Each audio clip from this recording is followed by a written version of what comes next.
Hər vaxtınız xeyirli olsun. Bəli, sizin də qeyd etdiyiniz kimi Bakı Məhkəmə kompleksində hərbi məhkəmənin hakimlərindən ibarət heyətdə təqsirləndirilən 15 nəfər Ermənistan vətəndaşının barəsində olan cinayət işi üzrə məhkəmə prosesi davam edir və məhkəmənin növbəti baxış iclası keçirilir. Hazırki mərhələdə məhkəmə istintaqında iş üzrə keçən çoxsaylı sənədlər, subutlar, faktlar təqdim olunur, foto materiallar, video materiallar nümayiş etdirilir. Təqsirləndirilən şəxslər dövlət ittihamçılarının suallarını cavablandırırlar.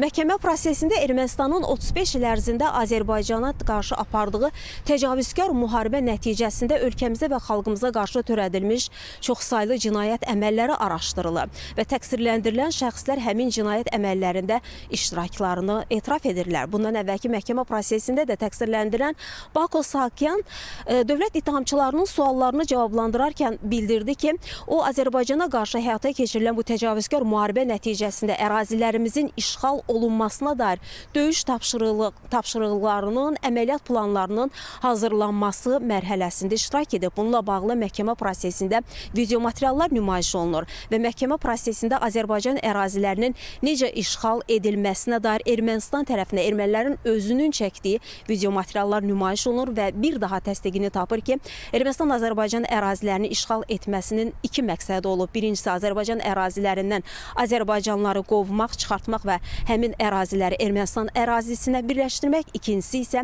Azərbaycanlılara qarşı etnik təmizləmə siyasəti aparmaq olub.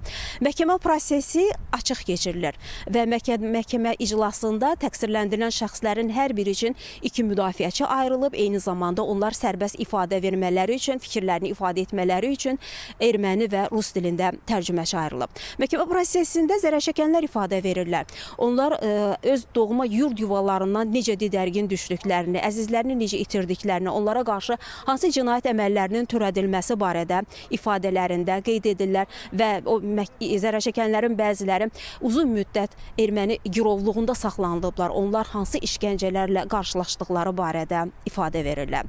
Biz mütəmadi olaraq açıq keçən məhkəmə prosesi ilə bağlı ASTV komandası olaraq məlumatlar çatdırırıq. Bugün də bizim bugünkü iclasla bağlı geniş reportajımız olacaq. Xəbərlərin növbəti buraxılışında hələlik isə bu saata çatdıracaqlarımız bu qədərdir. Söz yenidən mərkəzdə, studiyadadır.